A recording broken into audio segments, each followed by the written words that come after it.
ಇಲ್ಲಿ ಸ್ಟೈಲಿಗೆ ಬಂದದ್ದು ಹುಚ್ಚಮ್ಮ ಸಾಕಾಗದೆ ಲಕ್ಕಲ್ಲಿ ಲಕ್ ಪ್ರಾಬ್ಲಮ್ ಏನೂ ಇಲ್ಲ ಮೇಡಮ್.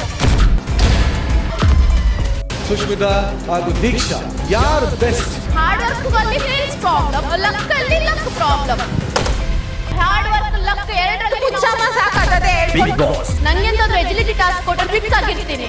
ಇಲ್ಲಿ ಸ್ಟೈಲಿಗೆ ಬಂದದ್ದು ನೀವು. ವಾವ್, ಲಕ್ಕು ತೋರಿಸಿದ್ದೀನಿ, ಫಿಸಿಕಲ್ ತೋರಿಸಿದ್ದೀನಿ. ಅಗ್ನಿ ಪರೀಕ್ಷೆ ಇಂದು ರಾತ್ರಿ 9 ಗಂಟೆಗೆ. ಯಾರು ವರ್ಸ್ಟ್? ಫಸ್ಟ್ ಹಿಯರಿಂಗ್ ಎಬಿಲಿಟಿ ಇರಬೇಕು. ಸ್ಟ್ರೆಂತ್ ಇಲ್ಲ, ಸ್ಟ್ರೆಂತ್ ಇಲ್ಲ, ಏನೂ ಇಲ್ಲ ಮೇಡಮ್. ಹಾರ್ಡ್ ವರ್ಕ್ ಅಲ್ಲಿ ಹೇಲ್ಸ್ ಪ್ರಾಬ್ಲಮ್, ಲಕ್ಕಲ್ಲಿ luck problem. Hard work luck ಎರಡರಲ್ಲಿ ಹುಚ್ಚಮ್ಮ ಸಾಕಾಗದೆ ಬಿಗ್ ಬಾಸ್ ಟಿವಿಗೂ ಮೊದಲೇ ನೋಡಿ ಜಿಯೋ ಹಾಟ್ಸ್ಟಾರ್ ನಲ್ಲಿ. ಇಲ್ಲಿ ಸ್ಟೈಲಿಗೆ ಬಂದದ್ದು ಹುಚ್ಚಮ್ಮ ಸಾಕಾಗದೆ ಲಕ್ಕಲ್ಲಿ ಲಕ್ ಪ್ರಾಬ್ಲಮ್. ಏನೂ ಇಲ್ಲ ಮೇಡಮ್. ಹುಚ್ಚಮ್ಮ ಸಾಕಾಗದೆ